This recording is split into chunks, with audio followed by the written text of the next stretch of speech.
In this short episode, we get a funny glimpse into how the Genting Tea Estate came into Dato Henry's possession.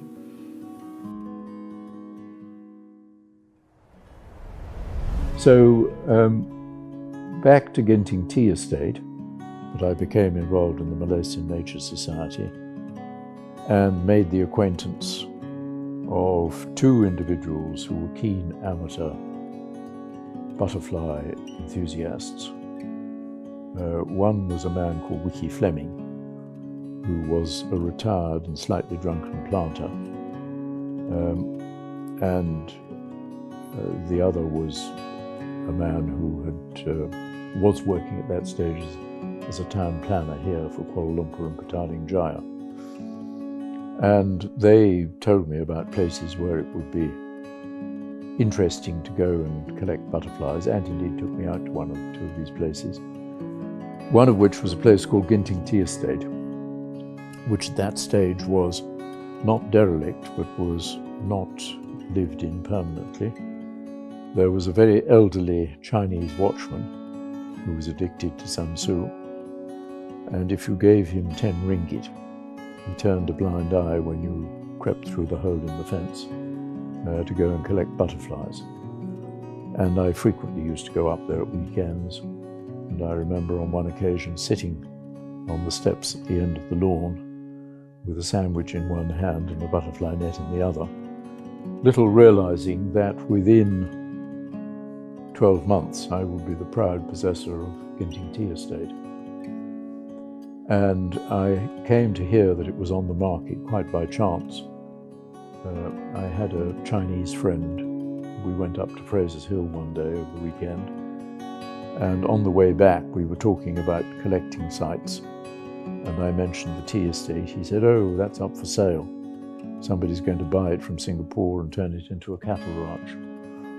So I said nothing, but the following morning, Monday morning, I got in touch with C.H. Williams and said, "I want to have the details, please." And it turned out that Chu Kia Peng, who had built the place, had died in 1965, and his two surviving sons had already taken steps to dispose of the property, which they had no use for, and they'd sold it to a crowd of speculating Chinese in the Tung Fong Bus Company. And eventually I was asked to go round to meet the partners who owned the Genting Tea Estate in a back room in a rather insalubrious part of Jalan Tunku Abdul Rahman. And I found myself in this room with about 6 middle-aged, elderly, very fat, scowling Chinese taukees, and one lady who was the recently retired headmistress of a Chinese girls' school, who spoke impeccable English and turned to me and said, "Mr. Barlow, we think that you are a very appropriate person to buy the tea estate. We have already agreed the price, and I suggest now that we leave the matter to our respective professional advisors." And that was the end of the interview. Wow. So in August 1971, I took over the tea estate, and just before the final deal was signed and delivered, it occurred to me that something had to be done about the elderly and rather drunken Chinese watchman. So I went to the vendors and I said, "What are we going to do about this fellow?" And they said, "No worry about Pang Fu," for that was his name. "If you pay him $200 a month, he will work for you and he will retire whenever you tell him to." So I took on Pang Fu at $200 a month. It turned out he'd never been paid more than $50 a month in his life. Oh my God. And he worked for me for, I suppose, 2 or 3 years. Once a month he would go down to Bukit Tinggi and purchase a supply of illicit samsu. He would then drink the whole lot at one go and pass out for 36 hours. And on one occasion, he passed out and disappeared for 36 hours. He had a small dog. And as it happened that evening, I came up to the house with a colleague of my father's, elderly man, a very pucker English gentleman in a tweed suit with a waistcoat and a gold watch on the waistcoat chain. And suddenly, Peng Fu appeared from his house on the steps, gibbering with rage, bent over, pulled down his trousers to show us where the dog had taken a bite out of his bottom because it hadn't been fed for 36 hours.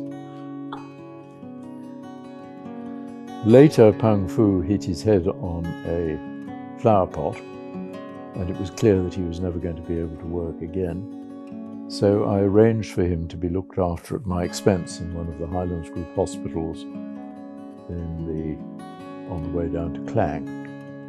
And there he stayed for about a couple of years. And one morning I was in the office, and the Chinese manager rang me and said Peng Fu had died the night before.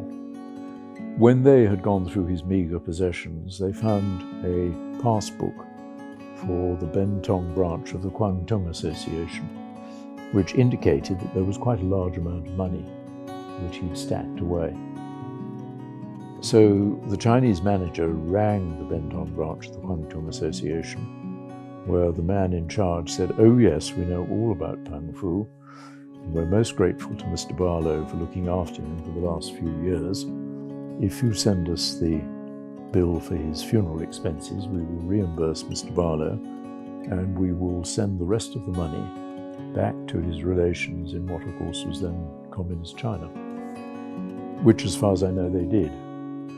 And I managed to get the address from them and got somebody to help prepare a letter in Chinese to the relations to say what had happened, and sent it off. And about 6 weeks later, having had no reply at all, I consulted the lady in Boustead who was responsible for checking out the mail and distributing it in the mornings. And I said, "Have you by any chance seen a letter addressed to me from mainland China?"